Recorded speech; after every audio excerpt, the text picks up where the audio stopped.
Well, the gang is here. Recorded July 19th, 2023. Good afternoon, Andrea. Good afternoon, Roderick. How you doing? Good It is afternoon, afternoon. isn't it? Just barely for me, so I think for all of us. Maybe Barely, except for barely afternoon. This has totally got my. I'm a creature of habit and thinking like, what are we doing at 1 o'clock? What's going on? So, Hey, Brody looks a little bit different today. yeah, Brody does. Yes. I mean, we've upgraded. So, Our sweet Brody could not be here today, everyone. He actually, and he's not even doing something fun. He is having work to do. So I would see what he's doing as fun. Maybe he can tell us about it one of these days, but I would actually have fun at that. But. Well, it's still work. It's not like Yeah. he's on a beach somewhere. it's work. Andrea, it's midweek. Anything special going on? Done anything cool? Break Oh anything? gosh, today I was sitting in the webinar session about our new SASE solution. So that was super interesting. Looking forward to seeing more about that. You know, out there competing with Zscaler in that world for the zero trust stuff. So that's pretty cool. Other than that, looking forward to this weekend is Friday night is the Barbie movie. So I will be headed to the Barbie movie with some girlfriends to drink some rosé. Rosé and a Barbie movie. Can't beat it. I don't know. I think I can beat it. Anyway. Yeah, that's interesting. You and I chatted earlier in the day, Andrew, about that. You were watching the webinars and stuff, and you know, will it be a serious competitor to Zscaler? We will see, right? Still in its infancy. I think you sort of told us about this coming last year of a sort. So interesting that they announced they do an Inspire, which is actually happening right now. Inspire's going on. Yeah, all this week. Yeah, and it's the webinar series or function conference. I don't know what to call these things anymore since they're not in person for partners. And I'm trying to stay abreast of what's happening, all of that, and plus I'm trying to come up to speed on a new theme, which is my thing. But before then, was there anything else, Andrew, you want to share with us? No, I mean, other than Barbie, what excitement could there be? I will get to it. I'll tell you something that overexcited me. But anyway, to the point. Is that also Barbie? Would you be cool? Actually, they were talking about that movie. There was some type of 6 degrees of separation between somebody that's involved with that movie and somebody that's involved with the new Oppenheimer movie, which is the biography or the story about Russian to the United States quest to build a nuclear weapon on a very tight timeline and why they built this city and everything. Yeah, I read the book. It's different. I don't know if they can do the book justice in the movie, but they got some good actors. But no, for me, for a lot of our listeners that don't know, I am now becoming a GBB, and my new product stack that I'm going to be supporting is Defender for Experts, Defender for Experts Hunter, and also Manage Incident and Response Retainer. So think of the last one I said, which is like Dart, except for you on a retainer for such things. So whenever we have our host-only show, I'd like to talk about it, but I got to come up to speed on it, right? So I'm looking at it. So that's different for me. That firewall that was kicking my butt for months, I finally figured it out, right? You'd be surprised when you put the decimal point in the right place, stuff works. There you go. Yeah. No more shutting off. I kept sitting my big butt on the controller last week and cutting myself out. I have it right in my lap now, so I don't keep knocking myself out of the call. And other than that, things are pretty good. Getting through this week, FY24 for Microsoft. They're doing everybody's doing their kickoffs and all that. So I don't keep knocking myself out of the call. And I went into Echo. Who did that? What happens when you put that in your lap? Oh, well, you're pulling my chain. Yeah, I'm like, wait a minute. All right. That's all that I have. Roderick, what have you broken this week? What have I broken? Actually, I've put some things together this week. I'm actually pretty proud. Feel pretty good about it. I put out so let's do it this way. Inspires this week, right? Again, whatever you want to call these events, it's still happening this week. It's our partner event where we highlight our partners and announce some really cool things that our partners can take advantage of. And of course, it's Microsoft. So what is the theme of the entire event? Anybody guess? AI. Oh my goodness. That was too easy. Maybe I should have, I don't know, tried the question a little bit differently. Yes, artificial intelligence. So yesterday, some big announcements, I think, but the one that I really would pull out that I think is important for our audience is the Security Copilot kind of update yesterday for those that kind of missed the Inspire, or obviously we'll put some things in the show notes so people can go link to it and things like that. But Security Copilot got an update yesterday. The paid private preview will start sometime this fall. Not much of an update, but it is an update. Also, I think also important yesterday, which I saw a lot of discussion around, was we finally put pricing on M365 Copilot yesterday. So a lot of discussion around that. That really shot our stock price through the roof. If everybody noticed that, I kind of watched that periodically. I think some people retired yesterday because the stock price went through the roof. Who knows? But that's good. It's good news. It's good news. So customers actually know what it's going to cost to use this thing, I think. And again, I'll put links in the show notes. I have always been of the mind, I don't talk cost or price on anything because I'm always wrong. So I know what it is, but I'm not going to say it. You can go look at it. You'll figure it out yourself what that pricing is and determine if it happens to be something you want to take advantage of. Next week, so in that same vein, I finished a blog post this week about creating your own Copilot. It's actually pretty easy and simple to do. There's a lot of value for the things that Microsoft, the things that we are releasing. There's a lot of value, I promise you. But it is kind of easy to kind of create your own using the same services, right? Azure OpenAI, Azure Cognitive Services, Search Service, the APIs, and also Azure OpenAI Studio. It's really easy to create your own. There's a blog post out there on how you can do that. As I go along, I'll get deeper and deeper and deeper into it when GPT-4 is available and some of those actions and plugins and stuff, and show people how to do that too. So there's that. I only did all that because I'll be in Denver next week at a day of AI, where we're just talking about AI all day long. And I've got like an 1.5 hour session to talk about security and AI. So trying to finish that up as well. Rod, if we have any listeners, watchers in Denver, can they come see you? Absolutely. I'll put a link in the show notes as well. It's at it's MEMUG. It's at the Microsoft office. It's run by a user group. I don't even know what that stands for. It used to be a user group specific to System Center management. Yeah. Right. And now everybody endpoint management, they're all on security and cloud and AI these days anyway. So it's a pretty interesting shape. We do have a new Brody on the show today. And hold on before you go. You said never pricing. They also have released simplified Sentinel pricing. So it is not as they just reduced the price and did this and it's easy to do. It's actually something that requires some thought. So maybe we can get that in the show notes also. Yeah, right. that needs to be looked at because there's a lot of questions that have been generated around this. Should I go? Should I stay? What's the benefit of going to the simplified pricing versus the legacy pricing? That in itself could be a show. Andrew has written blogs about log rationalization and log ingest and take. So you can't talk about that without really considering price. And does this new pricing, is it relatable to the blog and the information she put out about that? So we'll have to see, right? Does it make you take a different approach of that? So simplified Sentinel pricing. Take that for what it's worth. But as you were saying, Rod, we have what now?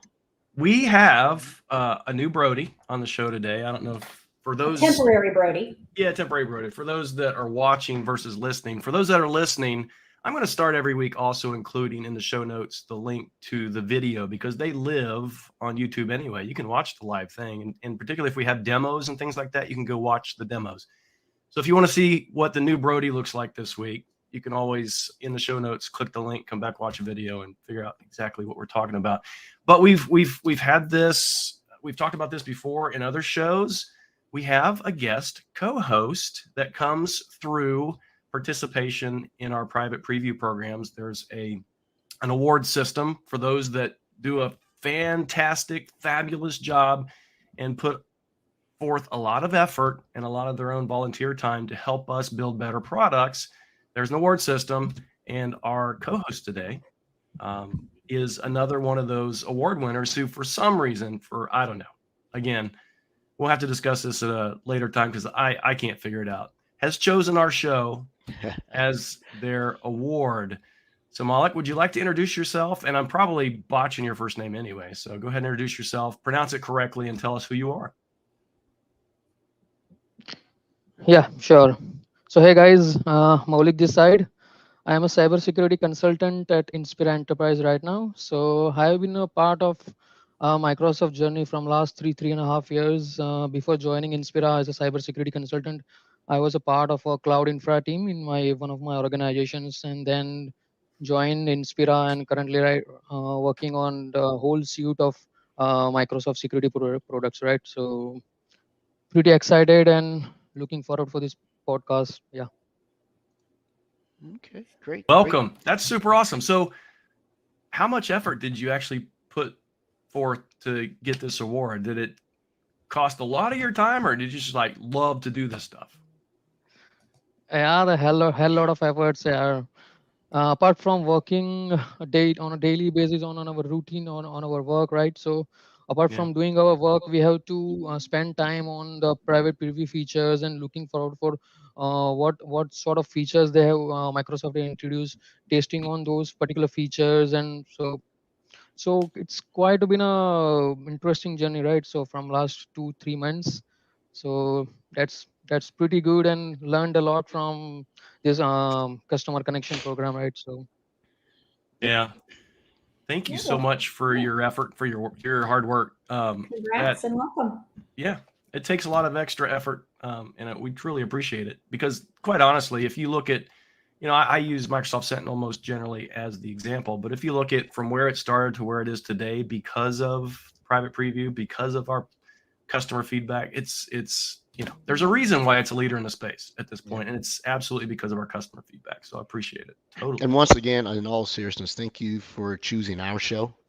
I know we try to do a lot of self-deprecation, like asking people why did you choose us, but we really thank you for choosing our show to recognize your award and everything. So, but it looks like we got a guest sitting in the green room eating up all the snacks, right? Oh, we better get to them before the snacks are gone. Yeah, the snacks are going.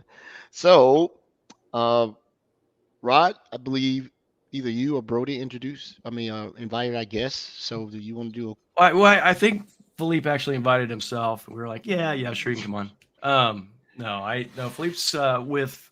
Well, let's just let Philippe go ahead and introduce yourself. I don't want to run. No problem. Hello, gang. Philippe here from France. I'm the CEO and co-founder of CrowdSec. So I've been evolving in cybersecurity offensive for 10 years, and now I'm in defensive security. It's an open source editor. So you may not remember this, Philippe, but I sort of know your story already. We've met before. Oh, if Brody was here, he would say, "Of course they have, Ed. You know everybody." But we have a person in common that we know, and so I got to hear you speak in 2021 when you joined the Secure Talk podcast. Mark Schneider is a friend of mine. Oh, right. I didn't know. Yeah, so I was in the background making sure he didn't do anything wrong because he always tries to do it over a phone, right? So when I was entertaining doing a podcast, I met him because when I covered partners, he was a security director or sales director over at AdaQuest at the time. So I still keep in touch with him. We have friends in common in Japan. I spent a lot of time there. if you know him, you know a lot of his family's there and here in Seattle. So when I saw your name, I'm like, I know him. You know, he came up. So good memory. Good to hear your voice, because we didn't do anything video that's a long time ago. That was like 2 years ago. And for a startup, I can tell you this is exponential time. 2 years ago feels like 20 years ago. You sound more rested than you did 2 years ago. Yeah, because we rose found in between, you know, so you're always more quiet with 20 million. So it's easier. Well, I'm glad the company sounds like it's doing well, and I'm glad that you requested to be on the show. So good to hear a friendly voice of a sort. So why are you here? You know, I'm going to act like I didn't go back and re-listen to the podcast from 2 years ago. So tell me what's going on. Well, we decided, you know, that the security posture for the last 40 years is the go alone super soldier one in the industry, right? So you're a very large bank or whatever, you have a lot of means, you stack product, appliances, API, whatever, and you're safe from harm's way. Except that just doesn't play out, as we saw, you know, everybody gets compromised at some point. And we think this posture, this stance of alone against an army is the real problem, is the elephant in the room. So the postulate of CrowdSec is to tell, okay, guys, if we want to have a chance at it, we need to team together, like Waze, you know, for the roads. Well, CrowdSec is the Waze of firewalls. We share together so we block the attacks, and we share the public IP addresses that we've blocked, that we've seen as malevolent in the network. And since the network is super wide, like tens of thousands of machines, we curate those signals in real time to avoid false positive, and we broadcast back to all the members the block list that we have commonly established, right? As simple as it is. Very cool. It's also in line to something that I shared with my team when I put the wrong price out there. That's why we don't talk pricing. With an internet scanning, you know, utility or tool called Shodan, and from back in the day. And so I was like, oh man, there's this sort of 6-degree separation. I'm playing with Shodan, and this is sort of what he does. But in addition to that, you know about the acquisition that Microsoft made with our ESSM. Are you, you know, just for clarity, to make sure I'm not assuming, are you in that same operational arena? No, not so really. Because look, so if we talk about Shodan and back to the products, well, the thing is it's crowdsourced. So it's not coming from one source, a small or big client. It's real workloads. It's not honeypots either. So it's real traffic coming from real clients running real workloads that have value for the adversaries. So for example, you cannot expect an adversary, a real adversary, to send some meaningful resources against you, like DDoS, for example, because it costs him something, right? Or an exploit that is very private.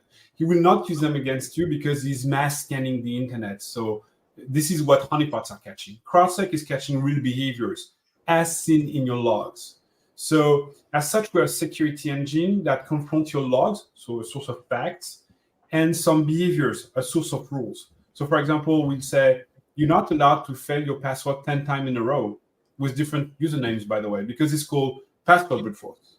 You're not allowed to make 10 times different credit card numbers and try to have $1 transaction because it's credit card stuffing. You're not allowed to automatically buy product and resell them on eBay, and so on and forth, scan my VoIP, scan my ports, scan my URLs, and so on. And all those events leave threads in the logs, right? And we analyze those logs, we extract the behavior, we block the IP address with something you already have in your network usually. Could be a firewall, an appliance, your reverse proxy, your load balance, or whatever. We just inform the SOC. And once it's remediated, then we share this IOC with the global network. And this is how we do the curation. So as such, you don't really play the Simon Say game. You know, the Simon Say, like, Simon say you need an XDR. Simon say you need an old balancer. Simon say you need the whatever latest technology. So we don't really fit into any category, yet we bring something new at the table. Okay, all right. And so I went back to your site and looked through it, and maybe I just looked in the wrong place. How do you consume your product? It's subscription based, correct? Yes, so the product as such is free on open source, so anyone can use it. So the next door hospital, your granny, whomever can use it for free to defend themselves. Usually your gurney doesn't defend an exposed internet workload, but hey, who knows? But the hospital may do this. And then if you like the product and you want an extra layer of services, like longer storage of your events and so on, then you can have a 1-year retention of the data. Multi-tenancy, a lot of things like this are services we sell on top of this, and subscription indeed for the data. So, for example, if you just want to interact with the data, interface them in your own product, you can totally query us through API. And that's the way we work, and that's the way we make money. So it's based on open source, but it's a fair trade. We tell the community, we provide you with a great tool, open source, free of charge, and in return, we get the signals, and we make money out of the signals. And this is a kind of a deal that is very balanced with the community. So everybody, is a winner in this. Absolutely. So how does, the one-offs, the people that aren't paying for it, how do they take advantage of this? Is there an agent they install, or is there something along those lines? Yeah, so you can definitely just consume the data if you want as a CTI source. That it's pre-compromission instead of post-compromission with the usual CTI data. And you can install the security engine, which is available on GitHub, but we provide packages for pretty much all the environments, obviously Microsoft Windows as well. So you can install it in BSD, Linux, Windows environments, and it will take the load source that you send at it. It could be files, it could be a database, it could be cloud-borne logs, whatever you want, Defender, and it will parse the logs and see if someone is trying to do lateral moves, scans, or whatever, and deal with them. So when it parses these logs, I guess it sends those signals to your service, and then that's when other people can take advantage of those signals, right? Well, just one thing about that, it's not exactly what's happening. We don't export the logs as such. We never do it because that would be dangerous. What we do is we export the meta. The meta are the timestamp, the IP address, and the behavior it tried to pull. That way, we don't have to deal with your logs. Your logs stay where they are. We just take the metadata, and this renders us GDPR compatible, which is important for the European clients. That is interesting. So you're pulling your own signal out, and that's what gets sent to, right? Gotcha. Yes, and if you don't want to share, you don't have to. Maybe some institution, like some large banks, are not even allowed to share those, or they don't want to. They don't have to. If they don't share, they can get the signals, but in return, they have to pay for them. Right. And so I guess from you mentioned a little bit earlier some of the security operations centers and things like that, and you talked about the API. You and I had kind of discussed this before we went live, Philippe, about obviously I had Microsoft, so I'm thinking Microsoft Sentinel, but I've worked with other types of SIEMs, right? Splunk, Logarithm, all that stuff. So will this integrate with those types of systems? Is it like a taxi service or some other? Yeah, absolutely. So we cover taxi. We're also compatible with the MIT formatting and so on, and sticks as well. So we also can interact with pretty much any kind of data source like ELK, Elasticsearch, Kibana, whatever. So it's fairly easy to integrate us, and it's fully API driven. So if you want to consume the information or if you want to send information, you can do it totally in an API manner. That's how we interact with our ecosystem. That's awesome. Yeah, and like I mentioned earlier, you and I need to get together and we need to figure out how to get this working with Microsoft Sentinel. I think that would be super awesome for people to be able to consume the signals that you're collecting, right? That's important. TI is a big thing for us. Obviously, at Microsoft, we have a lot of our own TI, which is super great. But the more, it's kind of just my thought as a security person, the more TI I can get, and not TI, but trusted TI. A lot of people kind of forget that word. Trusted threat intelligence, the better off you're going to be, right? Because not every TI source is going to have everything. So you want to get as much as you can. You're absolutely right. I mean, there are diversified sources. CrowdSec brings something very specific at the table. The IP list of aggressive IP addresses, as we speak now, that have been validated over a short period of time, recent period of time, so there's nothing outdated. We bring you the context, who they were aggressive to, what country, what kind of services, what behavior they pulled, and this zero false positive. And if you take like very sophisticated actors, like the one we're talking with in the United States, most of them report that 80% of the IP addresses we are bringing are unknown to them. So they are very happy with getting new visibility over what's happening. See, I think that's key. Again, getting as many trusted source, verified sources as possible. And you just said it, right? We're giving people unknowns, right? We're collecting things other people aren't, which is super important. I think Malik, do you want to come off mute and ask a question? Yeah, sure. So hey Philip, I hope you are doing well. So my question specifically to you is how you treat your database in backend for your CrowdSec, right? So also like how you assess a specific set of IP addresses, whether it is vulnerable or not. Is there any specific tool? It is working in backend for search engine or how it is? For you as a client or for us as a provider? For you as a provider.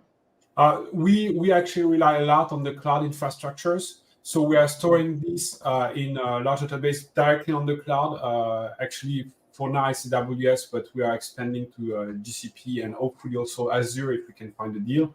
And this is how we store our data. We don't want to have any kind of infrastructure of our own. It's too complicated to run. It's too risky. We'd rather rely on you guys because you know how to scale to the roof. And sometimes we have spikes, like during the log project crisis, CrowdSec was queried a lot, like literally a lot. So we love to have these containers being able to pop out of the blue and answer our clients on the fly. Yeah, I think if you look, one of our commenters has already said that Sentinel integration will be great. So we need to work on that here shortly. So the other thing, there was a question here, just in that discussion about how your solution works. Is this similar? How is this different from the other threat intel vendors? Obviously, we have already talked about you want as much TI as possible, but how does this work differently than the others, I guess? So a lot of the TI vendors, what they do is they actually put some honeypots online and they wait for attacks to pop to their way. So this is how they collect ingress aggressions.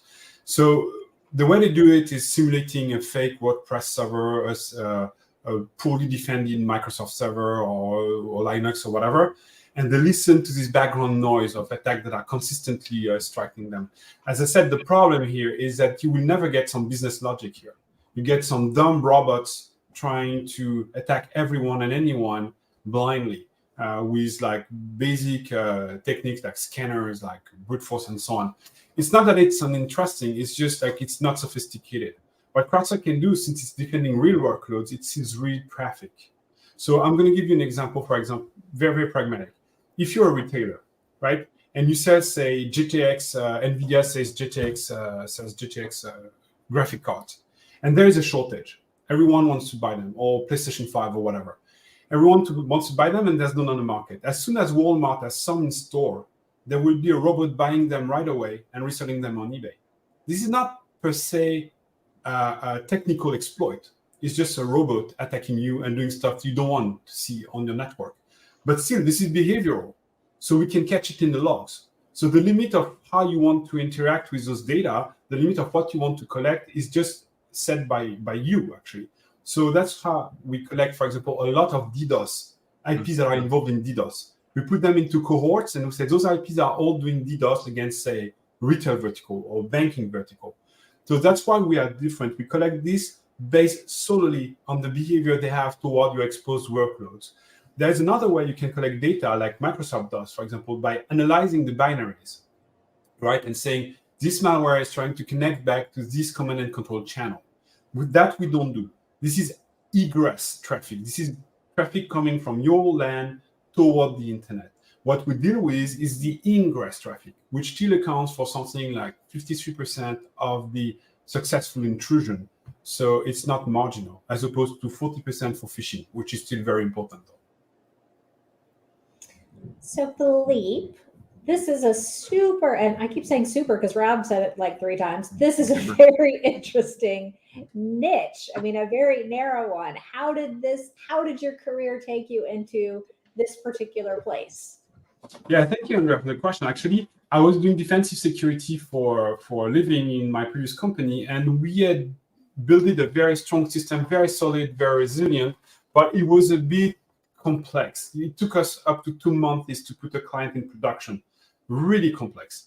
So we thought about how do we get the best of it? And we were puzzled with my CTO. And at some point, we had an attack on a very major client. It's Intersport, so it's a French brand, it's a German brand, sport brand, right? And we're like, okay, the guys are spending 6,000 different IP addresses just to breach into this website during the Olympic Games. What do we do with these IPs? We know they are malevolent. We know they are under the control of a cyber criminal. But who would trust us? We are in an MSSP. Nobody is going to say, okay, we're going to adopt this IP address. We're going to blacklist them. For how long? And is it even legal to do so in the first place? So we were puzzled. We had a really good intel and nobody could use it. So we wanted to make it actionable, weaponizable, that you can use it in the field, that it would be trustworthy source. So that's why we decided to have this open source product that would spread all across the globe. We have 250,000 installs to date, and share the signals all together and curate them all together in a Waze fashion. And this is a long path that dates back from 2002 for me. I was so upset to have a static firewall. Static firewalling doesn't make sense. It's like saying Philippe is a good guy. Well, if Philippe is under constraint because his wife is taken on stage, Philippe is not a good guy anymore. Philippe is going to do what he is asked, And this is where the behavior changes everything. Because an IP can be clean one day, compromise another day, and clean the next day. So you need to have a very dynamic system. So it's a train of thought that took me to the point that I wanted to have a dynamic firewall. A firewall that would react not based on a static rule set, but on whatever is happening in reality. And the best way we found to identify this is the behavioral aspect. That is a truly interesting story. Yep. And what challenges are you facing? I mean, it sounds like you're still making strides, you're doing things, but what challenges have you had to overcome in your technology model and everything? Because as I'm looking at it, it's a lot of stuff is sort of based on assuming that the information that you're getting is accurate and not being, obfuscated, manipulated. But you sort of alluded to it. So give me some challenges you've had to overcome running this particular model, because it sounds like you've overcome the open source stuff, because people see open source, they see free, but you figured out that symbiotic relationship. Well, and I love, you go to their website, there's the GitHub link to the repository, right? Yeah. So it's a mean to an end. The open source is a mean to an end. So there's the software, it's free, you get signal, you set signals, that's a done deal. But to answer your question, Edward, the main problem is the Byzantine general attack. So the thing is, if you have a network that is open like this and everyone can partake, someone can try to poison you, right? So let's say a lot of machines are telling me that Super Andrea's IP is rogue and is aggressive, but it's competitors of Super Andrea. They don't want her in the game anymore. So they want to blacklist her for a while. And how do we deal with those? Because it's really complicated to be sure that people are telling you the truth when they report you something, specifically with an open source software. So the way we do it is we need to have vetted machines. So they have to be in the network for a while already so that we trust them, 6 months. So there's a quarantine time. And then on top of that, they have to offer enough diversity. So they have to have been installed in different times, in different places, like very different locations, AS number or IP ranges. They have to report different signals at different times so that we know they are not under the control of the same person that is trying to make us think that Super Andrea is bad, whereas she's not. So this Byzantine attack is super complex to deal with. It took us a year to figure out. And then also we had on top, so now we are on the safe side. There never was any false positive broadcasted by our system. But on top of that, we have, for example, a whitelist of allowance. So for example, you're not allowed to block in any case, for example, Microsoft update. If you would do so, you would be doing tremendous damages instead of solving a problem. So even though, which I don't think ever happened, Microsoft would be compromised, we would not block the IP addresses of Microsoft updates. It's up to you guys to clean the mess. But that's the way we avoid to block some very important IP addresses like Quad 9, Quad 8, Quad 1, Akamai core IPs, and so on. So, and last but not least, we have an AI that is sorting out what IP addresses are working together in a coordinated fashion.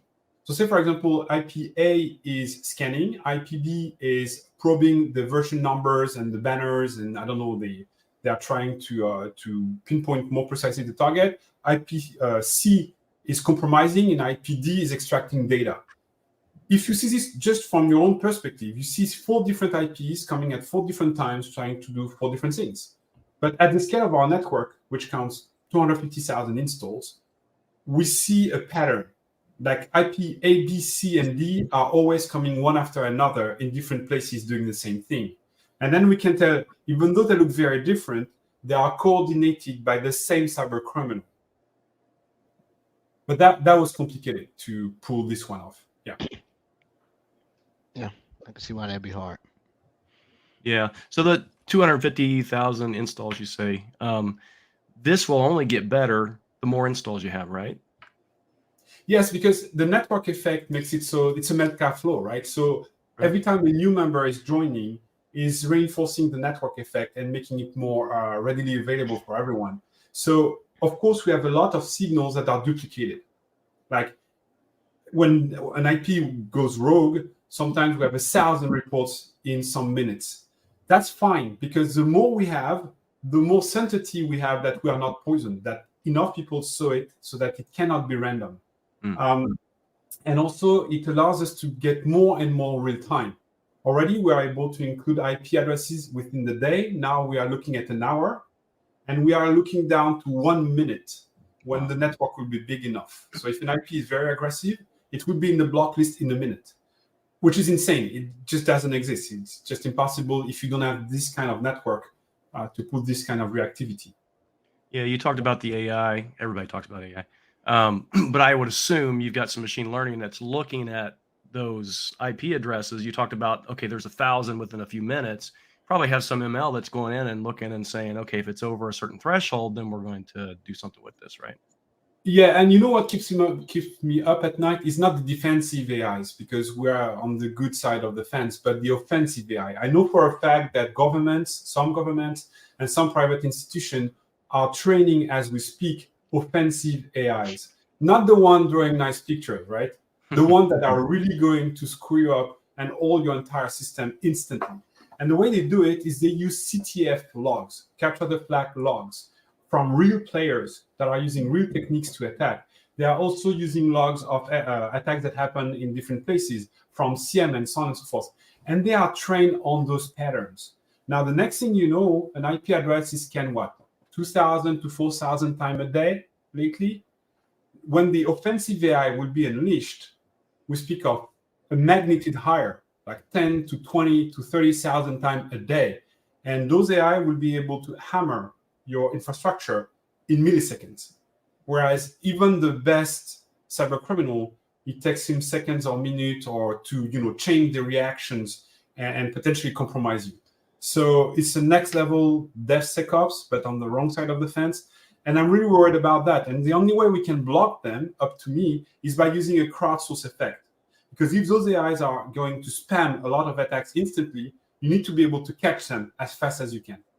And this is where we think, the next level of this gray zone war that is cybercrime and cyber aggressions between states will take us to. Well, everything needs an address. Everything needs to access the internet to be able to accomplish that thing, whatever AI it happens to be.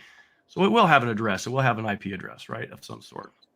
Yes. Yeah, yes. And there's an infinite number of domain names, but there's just a finite number of IP addresses. Right. Malik, did you have another question? I think you did. Yeah. So Philippe, if I just taking one scenario, if I add my public IP address into your portal, right, search engine, then it will automatically assign some sort of label, right? So let's say it will be like aggressive IP address for brute force attack, let's say. So how it will in backend, how it will assign those some sort of particular labels to our public IP address? Yeah, so this is a security engine that is at the core of those decisions. Since it's seeing your actions in the logs and you triggered a behavioral scenario saying like it did more than that many mistakes in connection, in authentication within a certain time frame, then it will classify it as being a brute force attack, password brute force attack. Yeah. If you see, for example, a lot of closed ports being probed and dropping packets on your firewall, this is a port scan. If you see a lot of 404, 403, 50 something codes, status codes in your HTTP logs, this is a web scan, and so on for the VoIP. And you can even do very interesting stuff. So we all remember this painful moment of lapsus, right? I'm not going to put oil on fire, but those guys, they were really good at buying real credentials and doing what's called credential reuse. So someone would sell their real credentials, and then the lapsus group would connect to the infrastructure, kill the XDR in memory, and then roam the place. The thing is, there's a way of detecting those that is not technical, because technically it's a real password and a real username. So you're screwed, Except you can use the impossible traveler scenario, the impossible traveler behavior. What is the impossible traveler? Is money connecting in a place, because actually you usually work from, say, Dublin, and all of a sudden, you're not in Dublin, you're in Perth, Australia. What happened? Well, you're not supposed to connect from Perth, Australia. So we'll tell you, something is fishy here. Because behavior-wise, Moloch never connects from Perth usually. He's connecting from Dublin. So even though the person has a real credential, behavior-wise, you can catch them. So Moloch, just go ahead and stick your IP address in the chat there, and we'll let everybody know that. We can yeah, we'll put it in the comment chat. So Philip, I wrote down 4 questions based on some comments that you had, and I'll start at the one that's tech and get down to the business one. Not that it's super relevant unless you're ISP or some type of CDN. What about IPv6 support? Yeah, so IPv6, first of all, it's on the rise, like crazy. Like, I was told ever since I was a student engineer that, IPv6 is the next big thing, and we waited for it 20 years before it even became a reality. Now, with the 5G rolling out and so on, there is a lot of use cases for the IPv6, but what we see for the last quarter is an increase that is magnitude higher in the IPv6 that are used to carry attacks.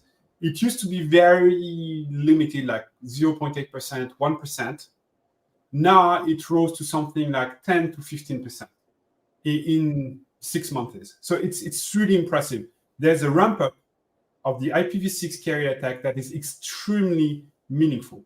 It's not really a problem for us to deal with it. So yes, there are far more IPv6 than IPv4s, but IPv6 are attributed in a group, in a range. So you don't get one IPv6, you usually get a /48, so a lot of them.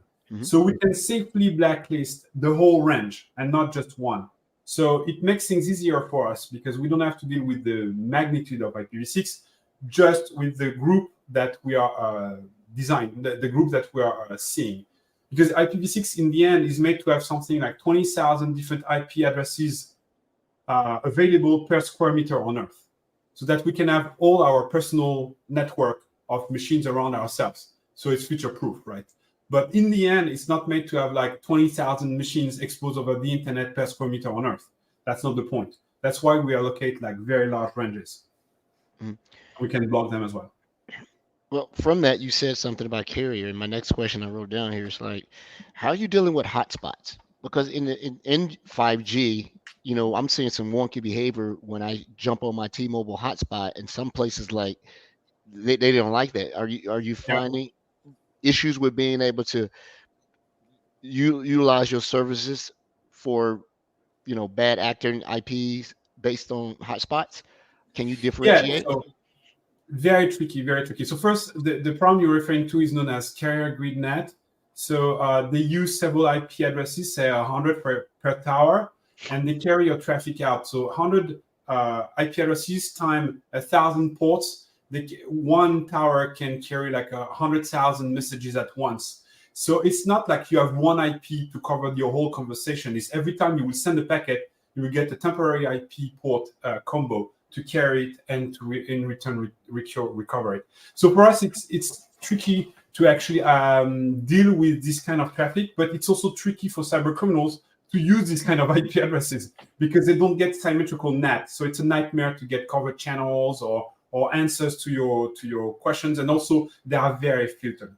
So it's not so easy for them. Now, the other problem we can face, and this is a problem I forgot to mention when you asked the question, is proxies, residential proxies, VPN, and proxies in a general way. So what if, say, a group of users is sitting behind a proxy, like 4 proxies, and there are 10,000 going through only 4 public IP addresses. One is a bad actor. One is scanning the internet. One is doing crap, whatever they're doing. We will block this IP address, the proxy IP address, but behind it is probably 2,500 users that will be then punished for just one person doing crap. So the way we solve this problem is the following. First of all, we tell our users, it's not an eye for an eye. It doesn't make sense, right? It's not the Italian law. So if you're, say, a retailer, for example, don't just drop the IP address. Use, for example, a CAPTCHA. This will protect you against bots scrapping or phishing or whatever they are trying to do. And it will not prevent the regular human to connect to your system. So that's fair. You went through the problem.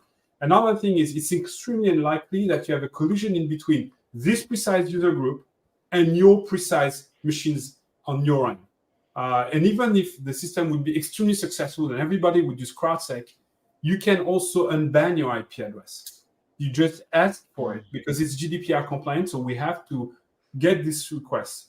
Now, if you unban it wrongfully, because you still have this person that is doing crap internally and you didn't solve your problem, this IP will be eventually returned into the block list, but with a harder timeline. It will not be cleared out after 4 hours, but after 4 days. And after it, the second time it will be 4 weeks, and so on and so forth. So you get an increased penalty if you are a returner into the block list. And this is how we deal with those kind of problems. And also there's another limitation to the system, which is we cannot deal with UDP, right? Because since we are on public IP addresses, UDP is extremely simple to spoof, to change your source IP address. So we cannot trust any report that is coming from a UDP environment, a UDP carried scenario. We only consider the one that are based on TCP. Now, again, carrying attacks only in UDP is fairly complicated. Yeah, it is. You got to do some traffic manipulation. I came from a networking background, so I'm getting everything you say, right? Yeah. So that's interesting. So you sound very technical. So my next question, are you a working CEO? Because you sound very technical. After a while, management and ownership beats the tech out of you because you got to go run the business, right? Tech out of you. Yeah. Are you technical?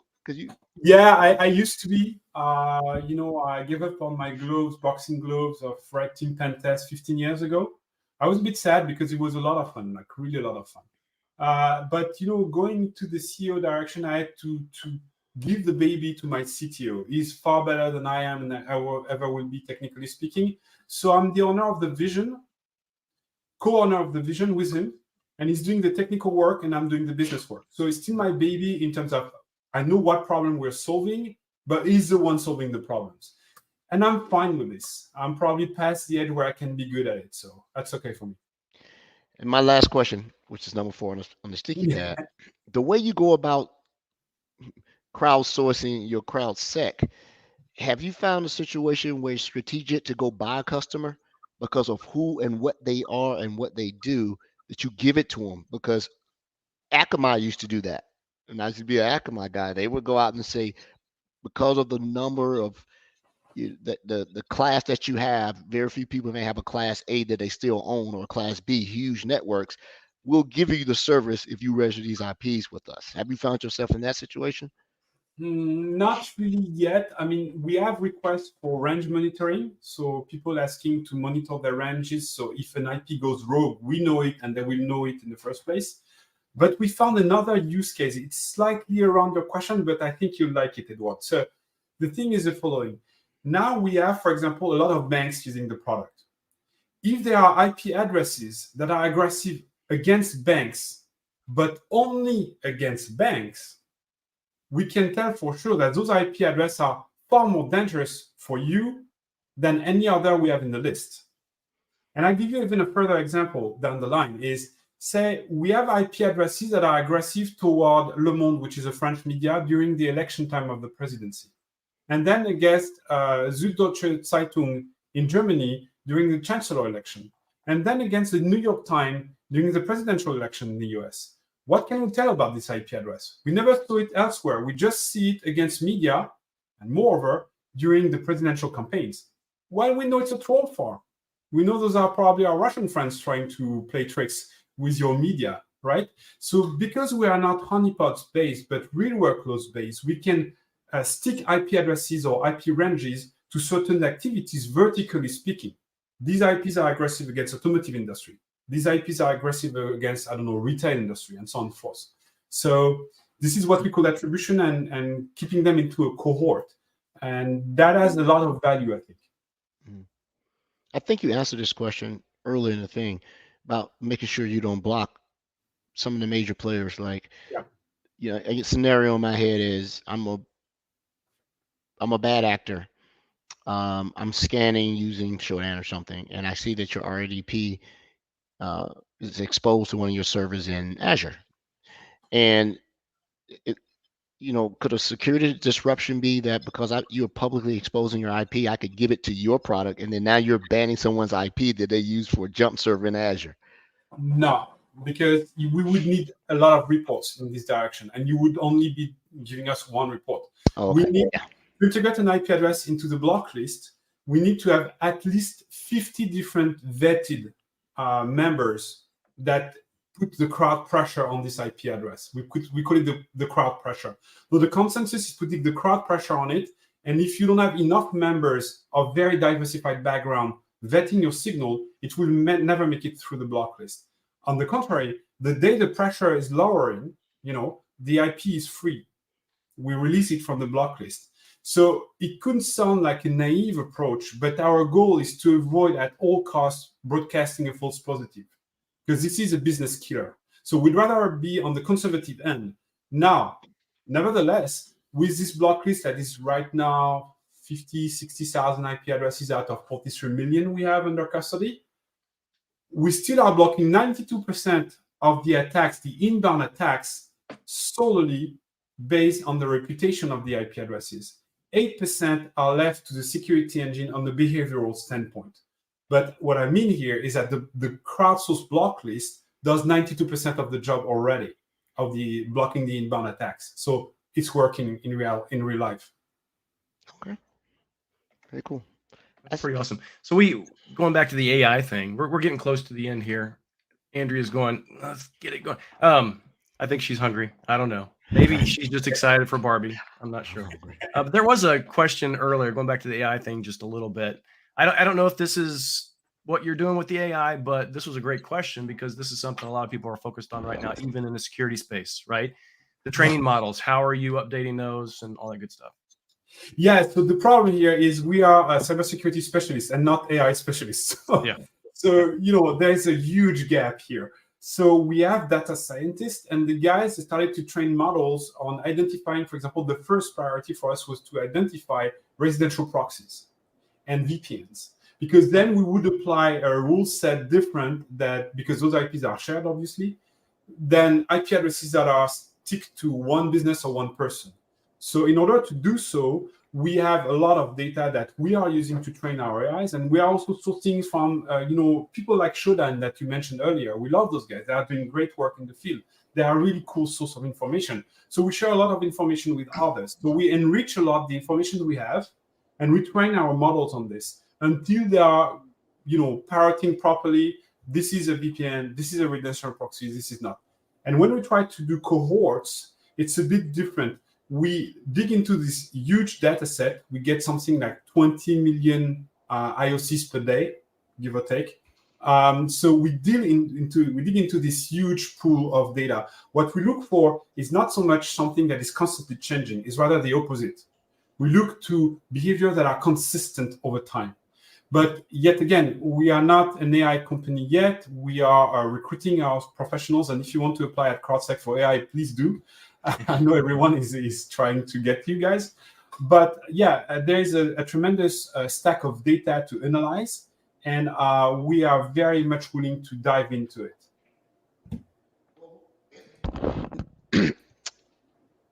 We really appreciate you coming on, Phil. Wait, something in my lap again. But this is an odd recording time for us. I actually do really sort of have a hard stop here. So any more questions from my fellow host, this gentleman? All right. I think we're good. We do need to hook up afterwards, Philippe, because I'm getting a lot of. We don't want to prevent Super Andrea from going to see Barbie. Do not want to make Super Andrea mad. Yeah. We don't want that. I don't want to play-by-play either. Don't tell me about it. Well, sir, it was good to meet you again, to hear your voice again. When I saw the name, it finally clicked. Like, yeah, I've met this guy a while back. So you still sound the same. You still have the same talk track and everything, right? So I'm glad your company is successful. I'll let Mark know that I bumped into you on my podcast. I got it. Thank you, Edward. Yeah, no problem.